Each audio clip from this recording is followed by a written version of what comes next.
If you don't learn how to submit people and pass the guard, you will never survive. Yeah, if you don't learn how to pass the guard, you will never survive. If you're an MMA fighter, if you're not doing what George St. Pierre is doing, if that is the ultimate game plan, he trains in the ultimate optimal way. You know, you got to, if you're a wrestler, a college wrestler, and you're not doing what GSP is doing after the takedown, you're never going to make it. Look at GSP. There's a school of thought, like a Tito Ortiz school of thought, where Tito just stays in guys' guard and smashes them from that position, and he's really good at it. As far as like guys who are good at beating guys up in the guard, like prime Tito in his prime, he's one of the very best at that. It's very hard, but if you look at Tito's a bad motherfucker. What about Chael Sonnen and Anderson Silva? Yes, that's a perfect example. Yeah, he lingered in the guard, didn't pass. If Chael Sonnen's been in the game at least 8 years, if from day one, if he would have just fell in love with the art of passing, it's just like the art of takedowns. Let me propose this just as a devil's advocate. What about guys who say that, you know, a guy's guard like Anderson Silva is a very, very difficult guard to pass, and Chael was pushing a fucking pretty furious pace?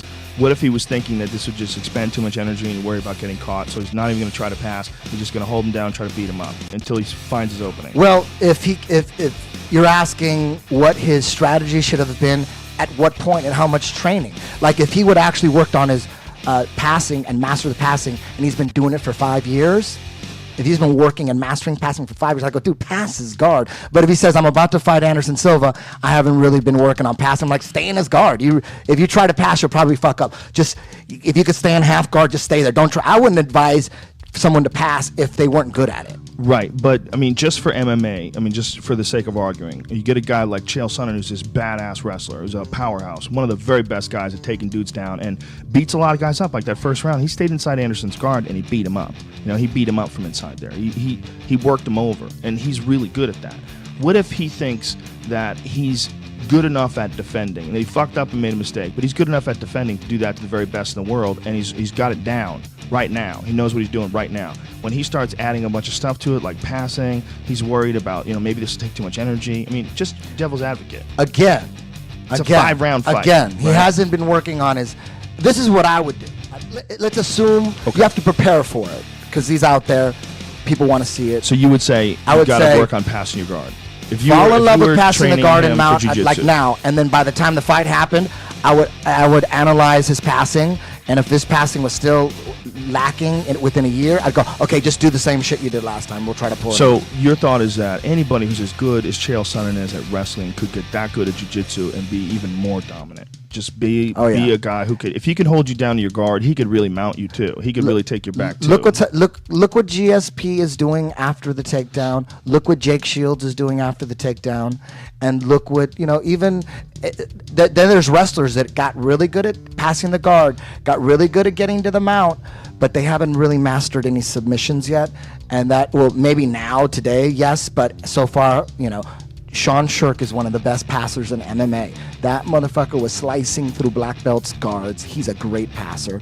He just needs to develop more go-to chokes. Real simple. That could happen. He just got to put the time.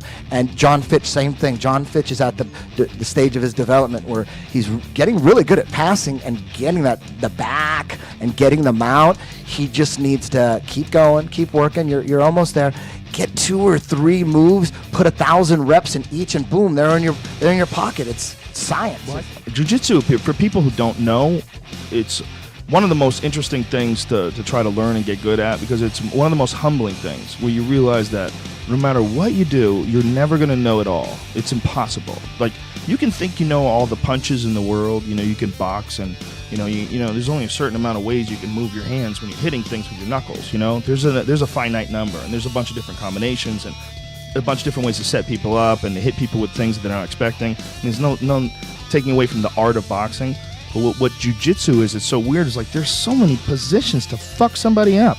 There's so many ways to choke somebody, to take an arm, to fuck their leg up. There's so many different counters. There's so many different positions. It's really never ending. And that sounds ridiculous when you tell people that it's never ending, but there's always new moves. I've been doing jiu-jitsu now since 98, and there's shit now that nobody had then. Nobody was doing anything. It's always changing. It's always evolving. Yeah. It really is like chess. It really is like a game of chess where you're trying to kill each other.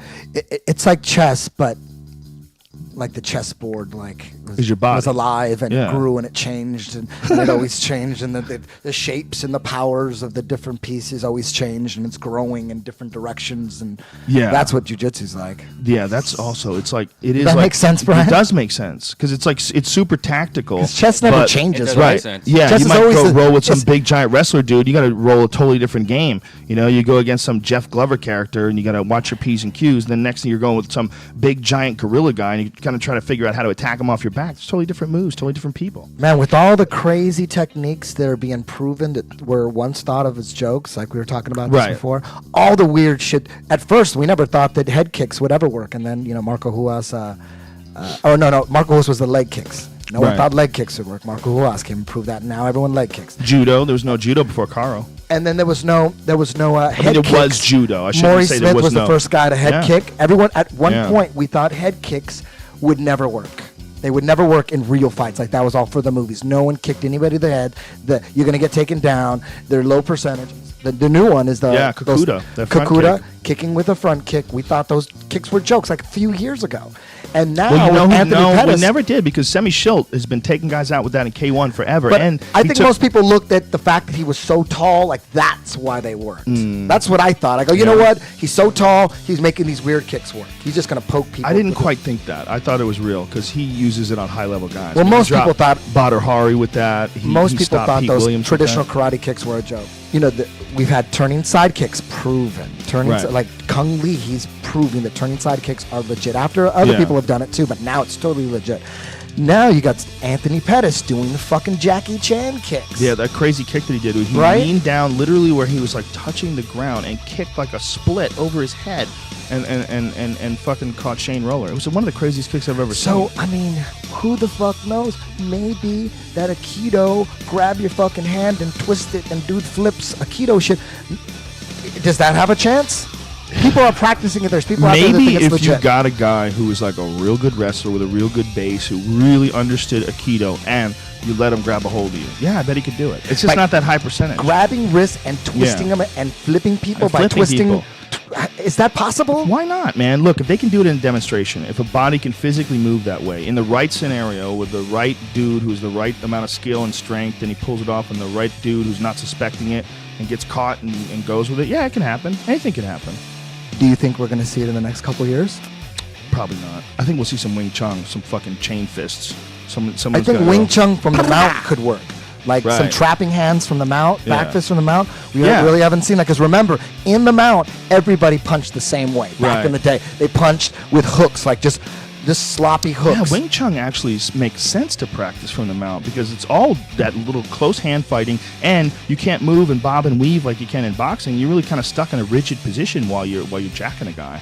So it really probably is maybe the art for it. If a guy was a really badass Wing Chun guy and he got awesome at jiu-jitsu and developed a sick mount, he could probably That's fuck what I'm you up. talking about. Wing Chun from the mount, trapping hands from the mount might work. Totally makes what sense. What if you look? There were like lost records, and that's what Wing Chun was for. Just people just started doing it standing. It's never going to work standing. Can you imagine if we could see some dude mount somebody and just fucking do one of these things? They're hammer fisting. Remember, then the Yeah, hammer fist yeah. came in, so people were starting to hammer fist from the mount. Dude, no one did fist that is before. Real hammer fist to the jaws put people out left and right, all over the place. Who do you think had the best defense ever in boxing? Pernell Whitaker? No, Hopkins.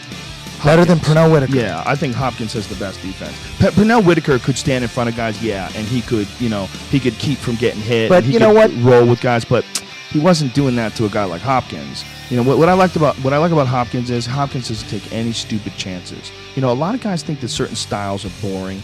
You know, like some people, think that, like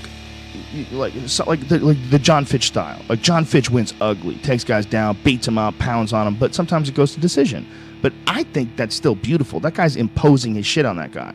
And what I like about a guy like Hopkins, he shuts everybody else's bullshit down, hardly ever gets hit, stands right in front of you. And if you're like a Felix Trinidad that opens up too much on him, he'll break you. He'll break you and knock you the fuck out. And if you tighten up like Roy Jones, okay, you'll get the decision, but that guy just beat you.